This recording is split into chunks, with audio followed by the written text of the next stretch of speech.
ଥରେ ଯଦି ଭୁଲ କଲି ଧରା ପଡି, ଥରେ ଗୋପନ କଲି ଧରା ପଡି, ଏମିତି ବାରମ୍ବାର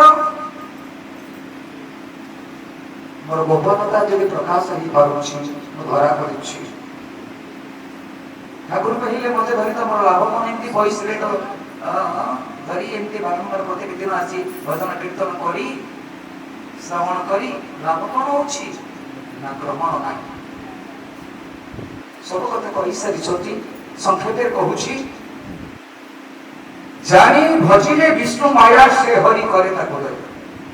ଆମେ ସମସ୍ତେ ଭଜନ କରନ୍ତି।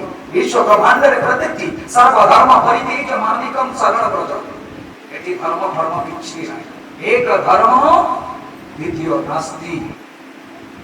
এই যে সনাতন ধর্ম, মুসলমান ধর্ম, এই সব বিভিন্ন ধর্ম গীতারে নাহি প্রমাণ। সর্বধর্ম পরিত্যাজ্য মামেকং শরণং ব্রজ।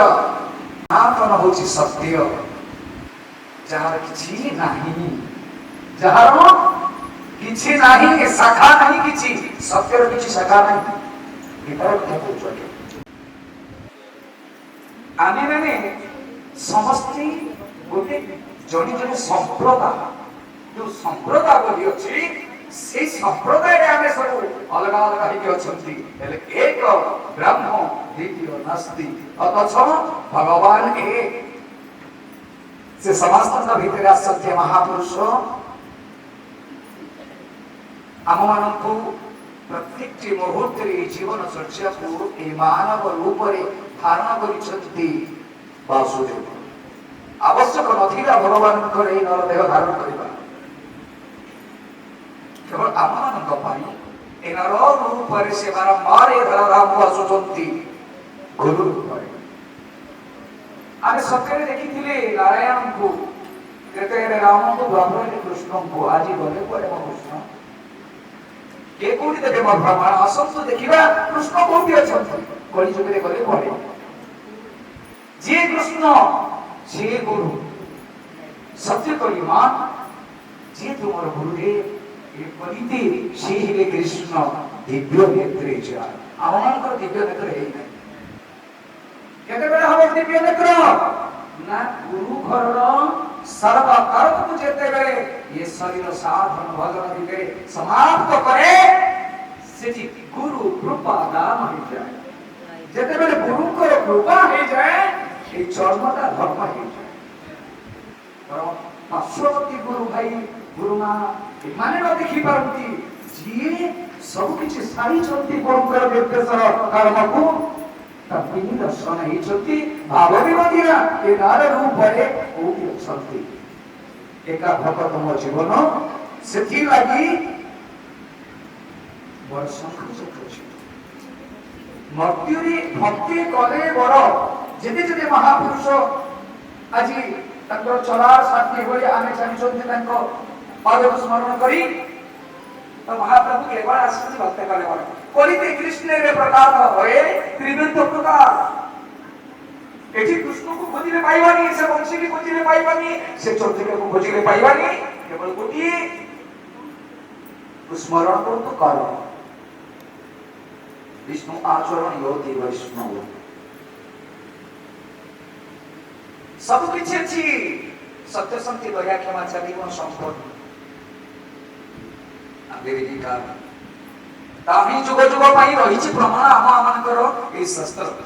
ଏକା ମନର କଥା ନୁହେଁ। ଆପଣ ଦେଖନ୍ତୁ ଦ୍ୱାପର ଯୁଗରେ ସୁଦାମା ଚରିତ୍ର, ଭକ୍ତିଟା ଏତେ ସହଜ ନୁହେଁ ଆଜ୍ଞା। ଆମେ ସମସ୍ତେ ମହାପ୍ରଭୁ ରାତି ପାଇଲେ ଭଜନ କରୁଛନ୍ତି, କୀର୍ତ୍ତନ କରୁଛନ୍ତି, କେତେ ନୈବେଦ୍ୟ କେତେ କଣ ନ ଦେଇଛନ୍ତି, ଲାଭ କଣ ହେଲା? ଜୀବନ ଯାକ ତ ସବୁ ଦଉଛନ୍ତି, କାହିଁକି ଏତେ ଦାରିଦ୍ରତା, କାହିଁକି ଏତେ ଅକାଳତା, କାହିଁକି ଏତେ ଅଳ୍ପାୟୁଷ ହଉଛି ଆମମାନଙ୍କର? ନା ଆମମାନଙ୍କର ଜାଣିକି ଭଜନ ହଉନାହିଁ। କେମିତି ଜାଣିବି ମୁଁ ମୋର ଜାଣିକି ଭଜନ ହେଲା? ଆଜି ମୁଁ ଜାଣିବି କେମିତି? ଯେ ପ୍ରକୃତରେ ମୋର ପ୍ରଭୁଙ୍କ ସହିତ ଜାଣିବା ହେଇଗଲା ଯେତେବେଳେ ମହାପ୍ରଭୁଙ୍କ ସହିତ ମୋର ଜାଣିବା ହେଇଯାଏ, ଏ ଗଙ୍ଗା ଆଉ ଯମୁନା ଅନୁକ୍ଷଣ ବହିବେ। যে পর্যন্ত গঙ্গা যমুনা অনুক্ষণ ଏ ମନ୍ଦିର ଭିତରେ ପ୍ରଭାବିତ ନ ହେଉଛନ୍ତି, ସେ ପର୍ଯ୍ୟନ୍ତ ନା ମୁଁ ତାକୁ ଜାଣିପାରୁଛି, ନା ସେ ମୋତେ ଜାଣୁଛନ୍ତି। जाई भजिले विष्णु माया से हरि करती तको दया आसतु आमे समस्ते महाप्रभु को मुहूर्ते हो बोले कि 24 घंटा नुहे सब कर्म सरी गले संसार रो ए कर्ममय जंजाल भितरे आपने समस्ते व्यस्त अछंती मन करूती कोसी क्षमा करिनी कहा करी ये विश्व समस्त मनुष्य मानक पाई कथा मो अनुभव करूती अवस्थापन करिबा